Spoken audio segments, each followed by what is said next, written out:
Hey y'all, it's Corgi!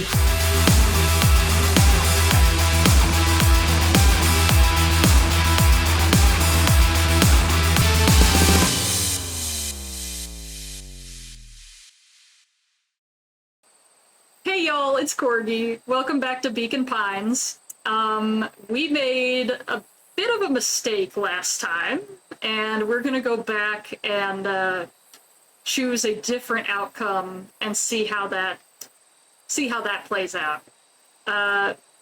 Because I think I understand how this should have gone. Because originally I chose strange, right? Because I was like, first of all, I wanted to see what it would do. Second of all, we've learned the right answer isn't always the one that you think it's gonna be. We already have a premise for that. It was the little shit answer. But I did also think to myself, this is probably the correct one. And so now my idea is, if we go this route, it's gonna turn really silly and cute, and Luca's not gonna get angry, and Iggy's not gonna get shoved in the ooze.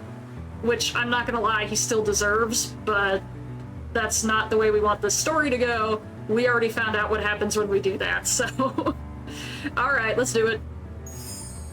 Well, time to bust out the tickles. Do it, Beck. Hey, Tish, wanna see something cool? Yup. Check it.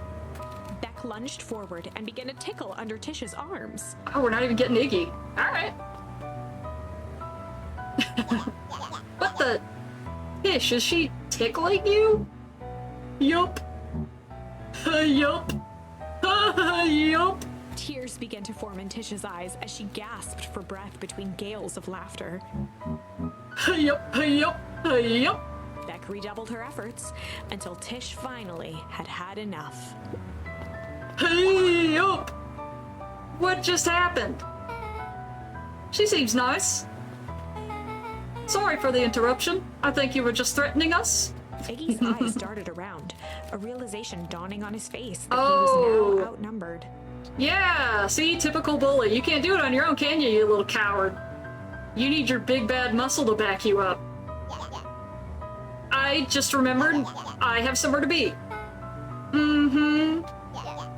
See you around, new kid. Iggy kicked at the puddle before making his escape. Don't touch it! No, Beck! Oh no, Beck.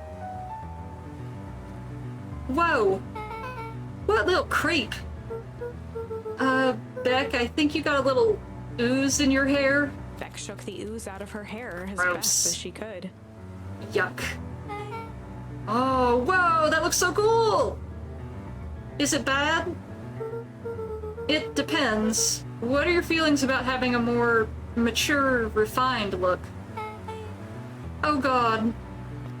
No, Beck, wait, come on. Chapter 4. The Best Policy. Oh, the title changed. Not only did we change the outcome, but now the chapter's got a different name. Alright. Luca paused for a moment, catching his breath. Also, now we know something, so this might change the way that I do things a little bit. We know who we can't trust. He'd only just met Beck, and somehow he already managed to drag her into this mess. Hopefully he could make it up to her. But finding Rollo was his primary concern. Yeah, but... Oh, God. Hi. Luca, what the hell are you doing out here? And why did a kid with gray hair just run past us in a panic? Roxy and Fitz looked drained. It was clear they'd spent all day searching. Okay, we're gonna run into them first? Interesting. That's Beck. I don't care who she is. What happened? We were just helping look for Rollo. Luca, I need you to start telling me the truth. Roxy's temper could often be dismissed as the impatience of an older sibling. True, but we get impatient because we're trying to protect them. I have 3 younger sisters. I would be very upset if one of them just disappeared. And their friends were being very uncooperative about it. But this was the most intense Luca had ever seen her. Her eyes were wild and unfocused, looking straight through Luca. We're running out of time. In a torrent of rambled words and tears, Luca broke down. Rollo and I weren't just playing in Weepwood yesterday. We were investigating lights at the old Valentine warehouse. But someone was there in a strange suit. And we hid in the dumpster and had a heavy bag dropped on us. And I think it was a body. And so we ran, but we got split up. And I ran home. And it's all my fault. And now my best friend may never come back. Wow. Just... wow. Roxy, still exhausted and angry, softened briefly as her eyes hunted the ground in thought. With a determined sigh, she looked up at Luca. It's not your fault, Luca. Rollo's gonna be okay, I promise. Roxy drew herself up. I'm gonna fix this. Luca, go home. But I want to help. This is too dangerous for a kid. I can't just sit around. I have to do something. Roxy tried to think of the safest place to send Luca. You go back to that little treehouse you two like to play in. Wait there in case Rollo shows up. Sound like a plan? Luca wiped his cheeks and gave a quick nod. You did the right thing telling me the truth. Now scoot. You really believe his story? What other option do we have? Things have been strange around here leading up to the festival. My dad has been acting weird lately. Well, weirder than normal. Looking into the puddle, Roxy rubbed her arms to warm up. Why is it so cold here? This place gives me the willies. Don't touch it. Wait at the treehouse in case Rollo shows up. Okay. Can do. And see, now we're not gonna run into Mr. Kerr here. Where does this go? Did we ever check where this goes? Oh yeah, what is this, like the old Valentine house? Is this where they live? Do they still live there? I guess we could ask the little dog. Oh, we also know something about the little dogs. Jumped with a start. Oh god. Oh, oh, oh no, not the creepy old man. Whoa, don't sneak up on an old fella like that. Sorry. Who were you talking to? What? Luca motioned to the phone booth. Oh, no. I was just checking because I thought I heard it ring. But the dang thing never does, of course. Yeah, I've never seen anyone use it, really. The whole thing's a waste of money, if you ask me. Your grandma, though, mighty fine woman. I don't like this guy. Any word from Rollo yet? Not yet. Long time for a boy to lose his way. Rollo knows those woods too well to get lost. I suppose you're right. Silly boy's antics have this whole town worried sick. Antics? We all know Rollo likes to play his little pranks. You think this is a prank? What other possible explanation could there be? He's not playing a prank, and he didn't get lost. Someone took him. I know it. How would you know that? Unless... Lucas, there's something else that you know?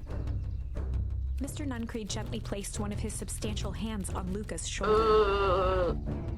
Dang it, boy, if there's something you know, something that could help your friend, you need to tell folks. Luca peered up at Mr. Nuncreed. Kind eyes warmed a stern face. There was a deeper emotion hiding beneath it all. It was subtle, but Luca could sense something eating away at him. There was a... Oh. Okay. Yeah. There was a shame lurking behind those eyes. A deep sadness. If Mr. Nuncreed was that worried about Rollo, maybe he could help. I don't know, man. I don't know who we can and can't trust. Yesterday, Rollo and I were messing around at the old Valentine warehouse. Mr. Nuncreed raised an eyebrow.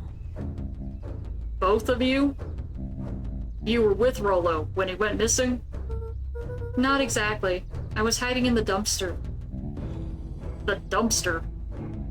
What were you doing in there? At first we were just looking around.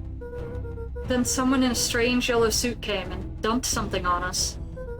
We both got scared and ran. That was the last I saw of him. You got scared by some garbage? Well, that's why you don't go skulking in someone's dumpster. But it wasn't garbage. I think it was a body. Sure, it was just some trash. No, there was a name tag. It said Deep Engineering. Mr. Nuncreed's shoulders slumped. What do you know, old man? I wish you wouldn't have said that. A deep sigh bellowed from his chest. Why did you have to... I tried, Luca. God knows, I tried to keep you safe. Luca attempted to take a step back, but Nuncreed's hand clamped down on his shoulder. But you Van Horns just can't help yourselves, can you? We were all so close. So close to being done with this. With a firm shove, Nuncreed manhandled Luca into the phone booth. Done with what? Does the whole town know what's going on except for me? What are you doing? It's out of my hands now. The door latched shut with a mechanical hiss. What the... Shit. As Luca pounded the glass, the floor dropped from under his feet. The inside of the phone booth was now a loose capsule plummeting at gravity's whim. Luca winced and pressed his hands to the walls. As he braced for impact, the capsule hurried to a surprisingly smooth stop. He felt a cold rush of air and opened his eyes with hesitance. Two large figures in hazmat suits occluded his view. Luca heard the deep, resigned voice of Mr. Nuncreed over an intercom.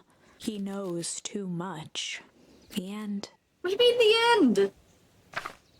Wait. No. This isn't the end. I know there's still much more. Somehow this went wrong. Yeah, where did we go wrong? Okay, let's try something else. That's the only option I have, though.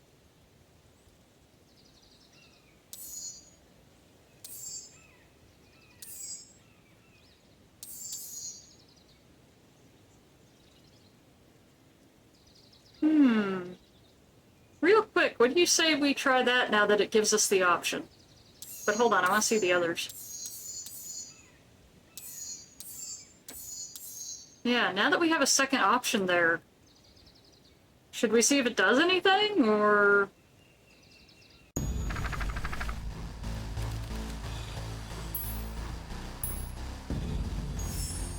This is a story about struggle. Luca could hear a machine humming somewhere nearby. He felt around wildly, searching for something, anything that could help. His hands found a hard object, maybe a tile? He yanked it free, lifting the cold stone. Let me go! Luca swung the tile as hard as he could at the shape that still held fast to his leg. He heard the crack of glass as the stone hit the assailant's mask. With a muffled yelp, the hand let go. Luca was free and scrambled to the door. He never looked back once on the long run home. Chapter 3. Oh! So now we're back to Chapter 3. Everything's fine. I don't think everything's fine. But does that mean Rollo wasn't with me? So he doesn't know about all this, but it also means he's not missing. Huh. Interesting. I never thought about going to the dead-end paths and trying new things. Although, to be fair, that's the only one that gave us a new thing. Interesting. And I know we have charms we haven't used yet, so if we haven't used them in those areas and we can't use them in the previous areas... Interesting, interesting, interesting. Okay, yeah, let's do chapter 3 again, I guess.